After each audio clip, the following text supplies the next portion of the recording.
Hey everybody, welcome to Wednesday, March 29th.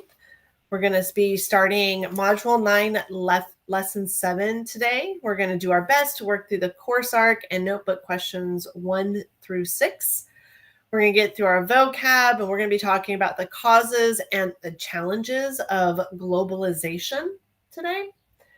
So let's move through this. So here are the standards that we're going to be doing today and tomorrow with lesson 7. We're going to explain how changes in supply and demand have made changes in goods and services and foreign currencies, etc. How governments throughout the world have influenced international trade of goods and services.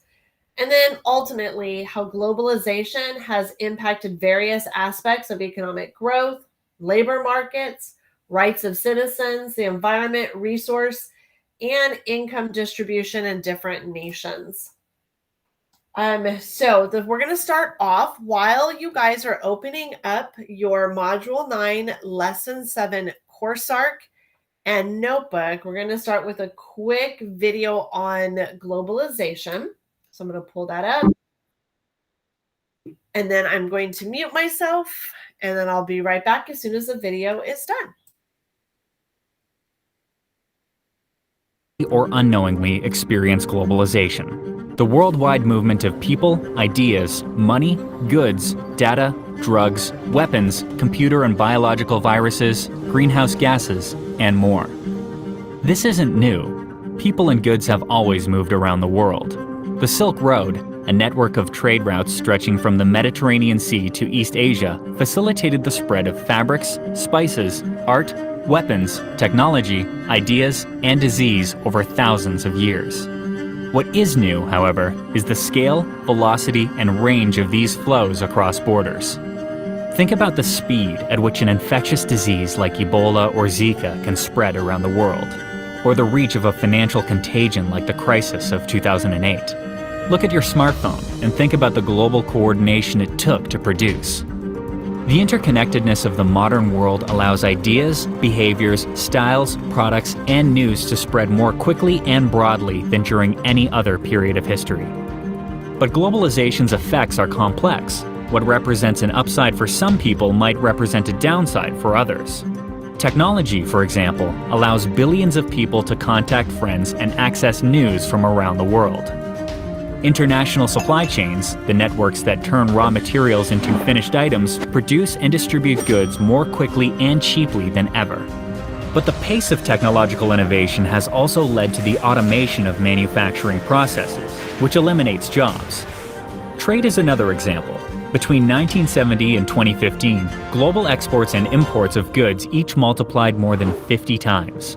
More imports lead to increased consumer choices and reduced prices, and more trade can strengthen ties between trading partners and promote peace, security, and growth. But more trade opportunities and technological advances mean many corporations choose to shift their operations to countries where the labor and natural resources are cheaper. And the individuals and companies that can take advantage of international resources experience outsized gains, which widens the growing gap between the rich and the poor. The effects of globalization, both negative and positive, are a reality. No one can opt out entirely. But governments have many options for responding. They can choose how open or closed they want to be towards trade, investment, visitors, immigrants, refugees, internet traffic, and more. Governments can also contend with globalization through collective rather than national responses. A set of international institutions and other arrangements has emerged to manage globalization.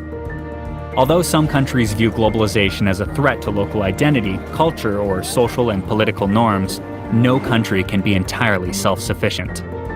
The challenge is for individual governments and the world collectively to promote globalization's benefits while effectively helping the individuals and countries that globalization hurts the most.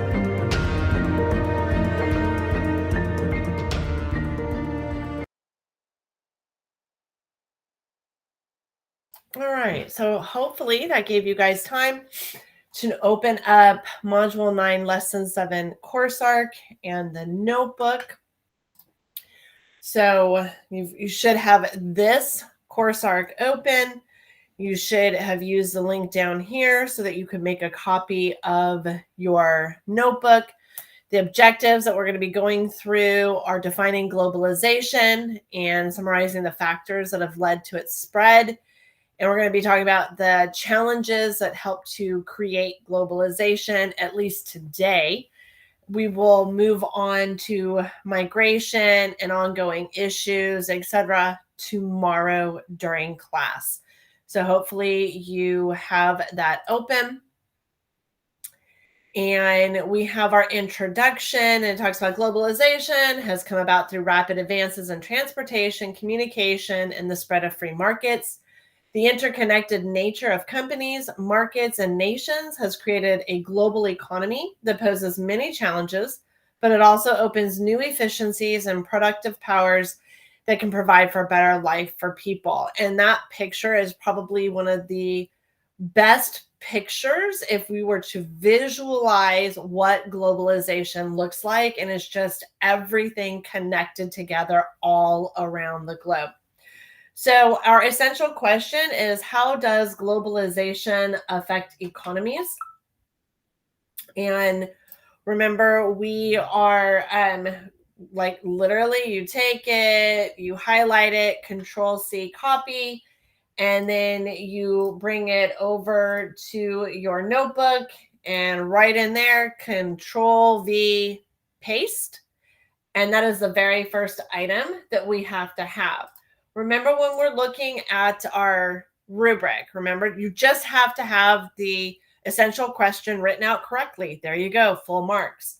Remember, on vocabulary, we're going to be doing 5 words with their definition from the lesson to get full marks. Question number 3, assess an argument. If we're going to get the full marks, we need 2 full paragraphs that use economic vocabulary and answers the question. Question number 4, determine the author's point of view. Need to have at least 3 to 4 sentences. Question number 5, we're going to answer to get full marks the question in 3 to 4 sentences.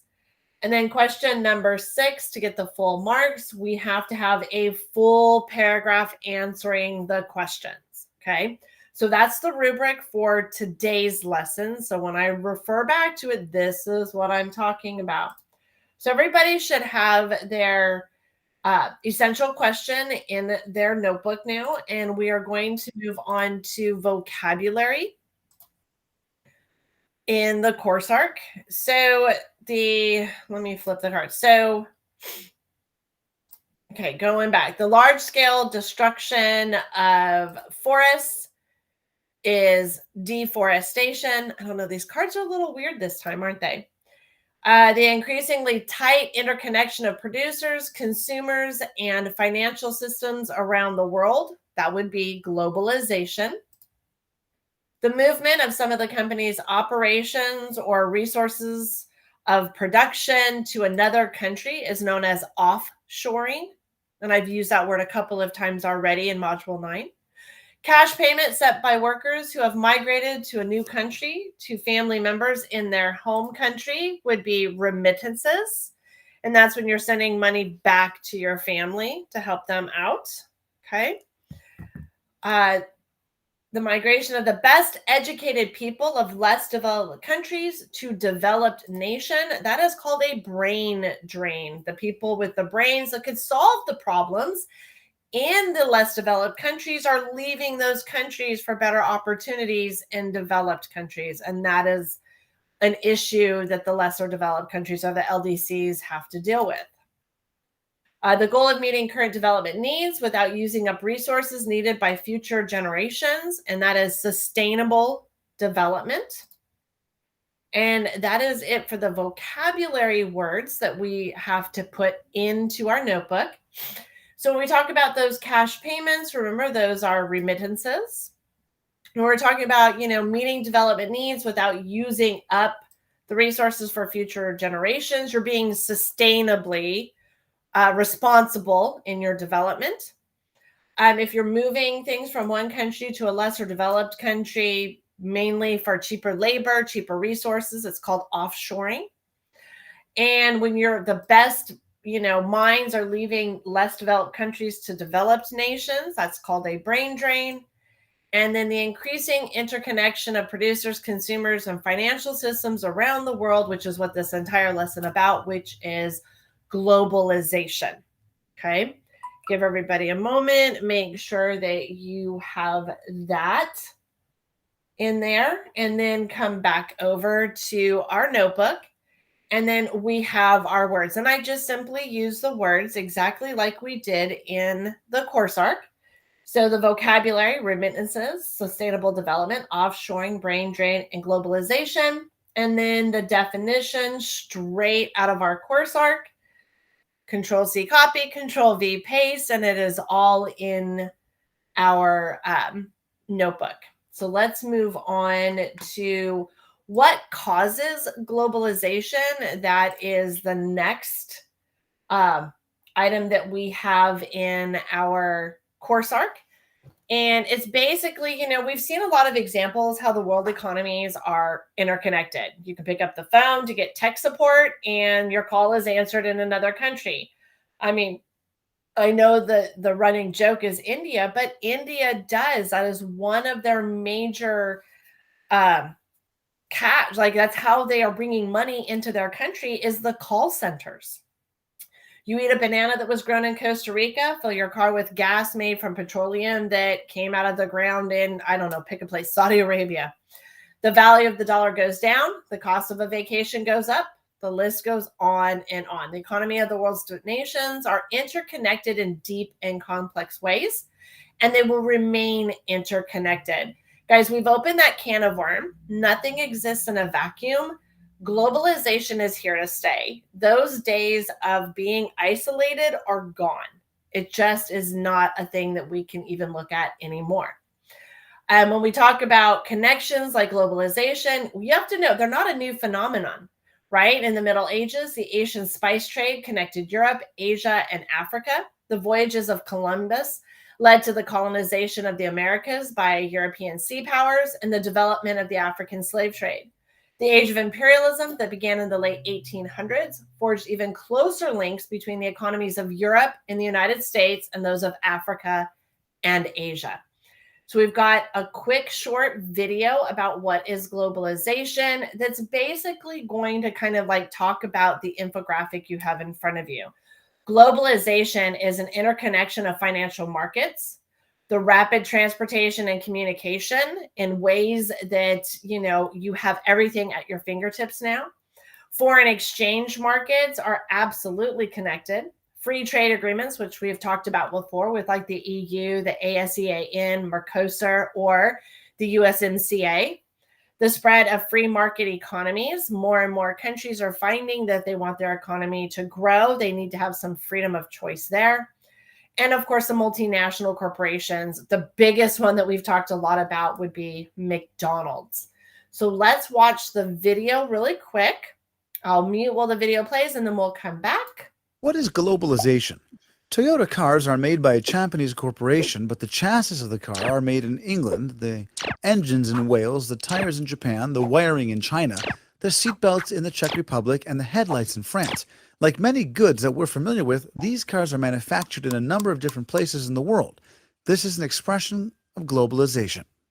In 1986, global trade reached a scope of approximately 2,000 billion US dollars, and 10 years later, it reached 5,200 billion US dollars. As a result of this 260% increase, foreign-made products that were rarely seen in countries around the world prior to globalization became a common sight. Globalization is much more than international trade, global chains, and cheap goods. Globalization is a process where countries around the world are becoming closer in a number of areas. It influences people, immigration, employment, ideas, and knowledge. 21% of Canadians were not born in Canada. 69% of Kuwaitis are foreigners, and factories of international companies are built in various places around the world, employing numerous workers.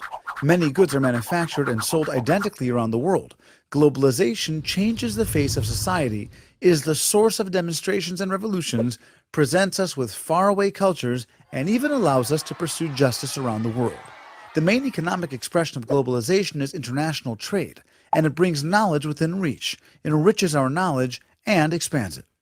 World trade has grown at twice the rate of the global economy since 1960, partly as a result of globalization in the financial markets, payments, injections of capital, and cross-border investments. Global trade has caused the rise of many world powers in history. Marco Polo in 1306, Columbus in 1492, Bretton Woods in 1945, and the fall of the Berlin Wall in 1989. In the long term, it is apparent that financial empires overcame military powers. In the late 20th century, global trade made China into the power that it is. With cheap manpower, China created an enormous export machine that many claim have harmed numerous industries around the world, such as the textile industry. The factors that drive globalization cannot be stopped.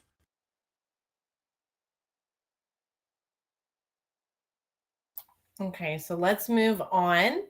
So talking about like transportation and communication, we have literally gone from, writing on scrolls to what we now call snail mail to, sending things through Morse code, through wires to, now, then emails, and now we have text messaging and WhatsApp and all of that. So communication is so much faster today. And the communication revolution has also sped up the pace of globalization.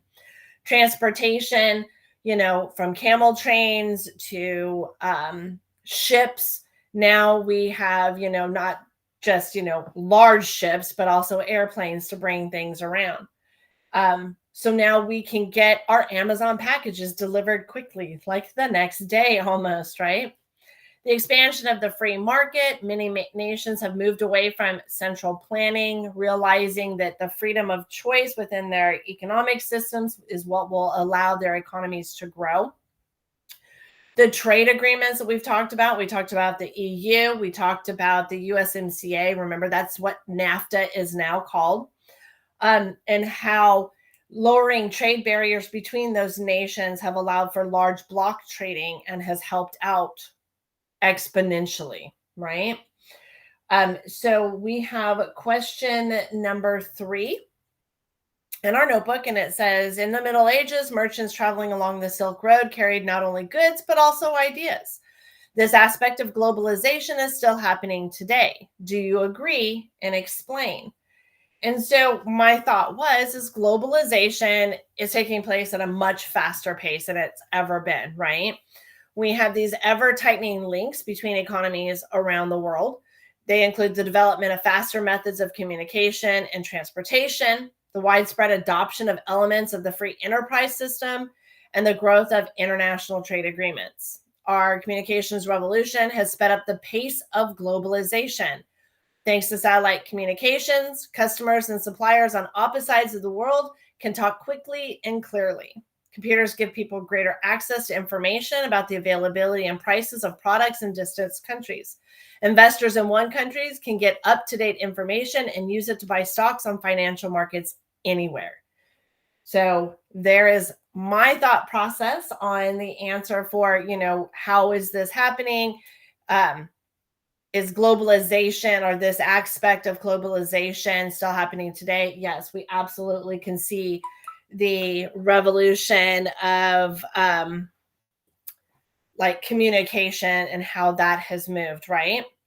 We're going to move on to now the challenges of globalization in our course arc. So let me click on that link there. So arguing against globalization, said former UN Secretary Secretary General Kofi Annan, is like arguing against the laws of gravity. While globalization is a fact of modern economic life, it has also created challenges.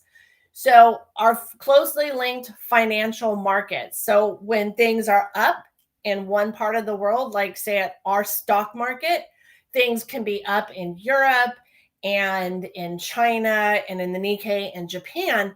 But then when things go down, like when we have issues in our stock market, it also negatively impacts stock markets around the world. That ripple effect is like not really a unique thing. We've had economic problems in Mexico, Japan, Russia, and Argentina. When they've had their issues, that has also impacted us and everybody else around the world. And the question is, why do financial problems in one country affect people in another? Is that the world financial markets are closely connected. Computerization has allowed investors around the world to watch the values of stocks in many different markets.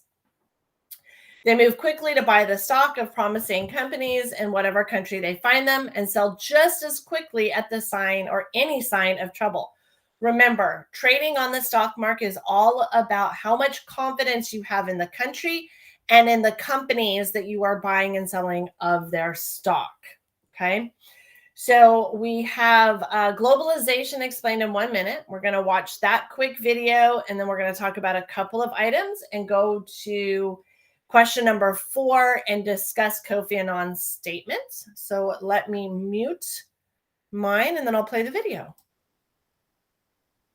The concept of globalization and the potential benefits aren't hard to understand.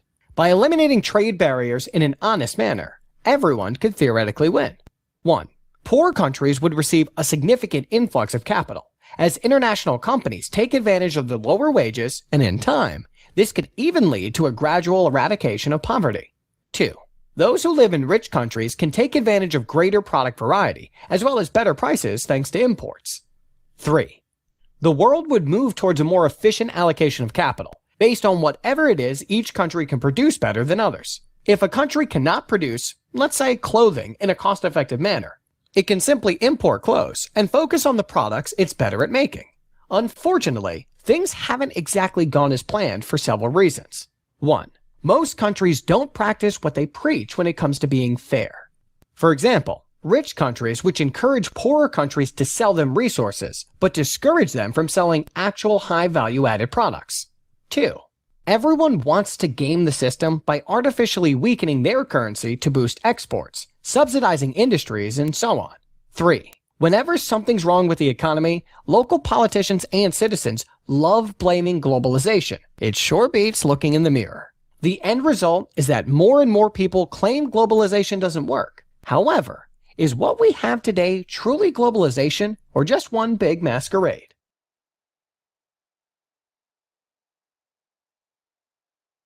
All right, so let's go and answer question number 4 in our notebook.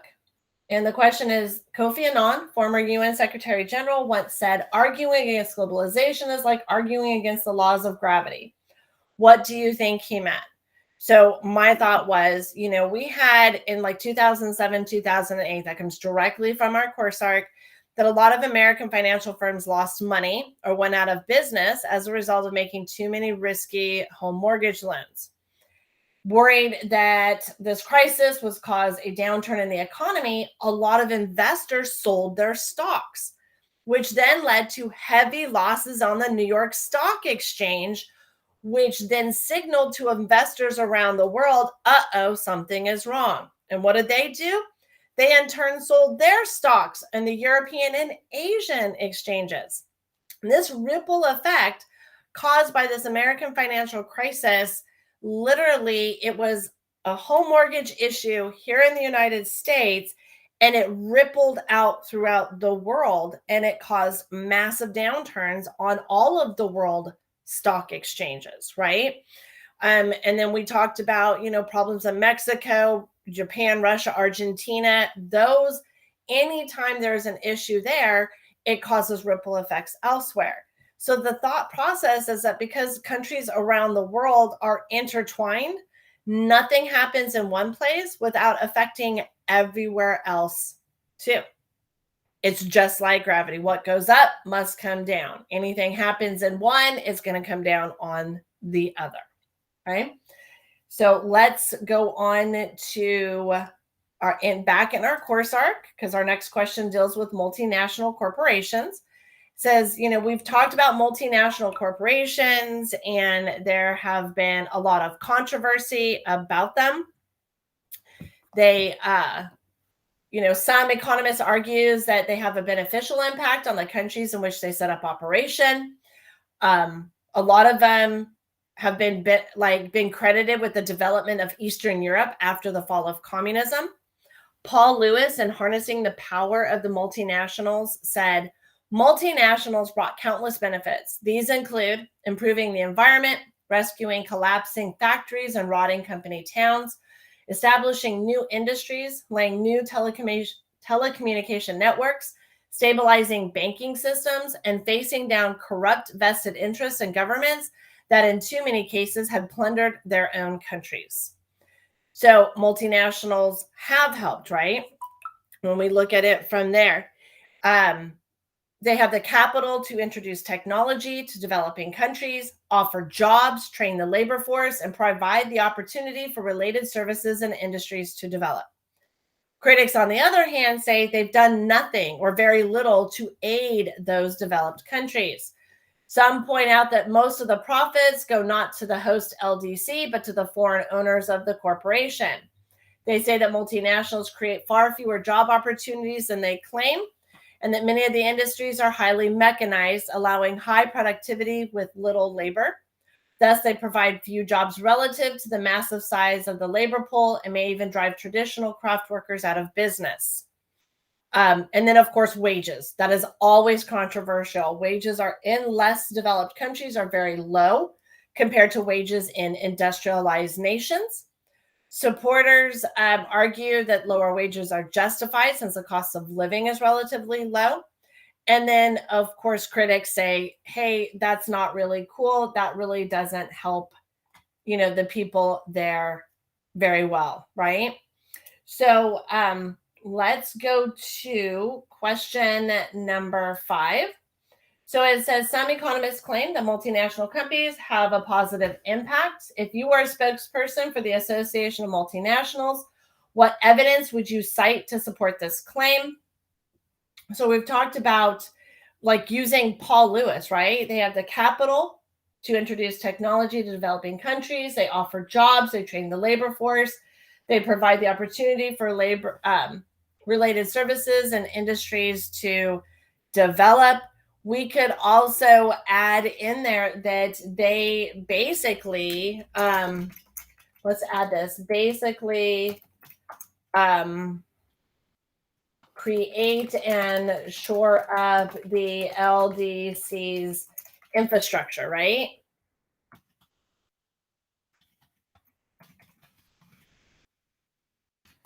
And so, I mean, how that is a way that you're like, hey, this is why they are good for these countries. Okay. So this is the information that we have from here. You obviously don't have to use my information. You can use what you want to add as well. Okay. Let's go back to the last section where they talk about loss of jobs. Much of the debate over multinationals and globalization focus on the impact on less developed countries. However, people in developed nations are equally concerned about a related issue, the loss of jobs. So when companies move parts of their operations to other countries, that's called offshoring. Offshoring may involve a single process, like when an American bank hires a call center in India or Kenya to handle its telemarketing, or it can be a total, like when a multinational manufacturer closes a plant in the United States and builds one in another country where labor is cheaper. Either case, the result is job loss. So that is one of the other challenges that faces these multinational corporations and globalization.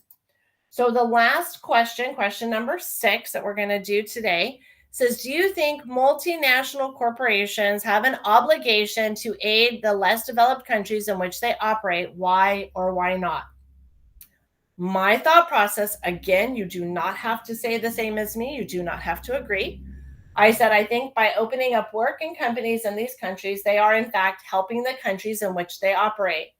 They do have an obligation to give decent wages and offer safe working environment to their workers. But beyond that, no, I do not think that they have an obligation, and that's the word that I'm using, an obligation to aid these countries any more than the money that they are already investing in the company and the country's workers they employ. These are companies, not charities, and thus do not have to do any more than what they have already agreed to do with the country that they are operating in. And that is where we are going to stop today with our notes and our course arc and our notebook. So we got through questions 1 through 6. We completed through the challenges of globalization. And tomorrow we will finish up questions 7 through 12. And that is in the it for, or the end, I should say, of today's lesson. And we will see you guys tomorrow. Have a good rest of your day, everybody. Bye.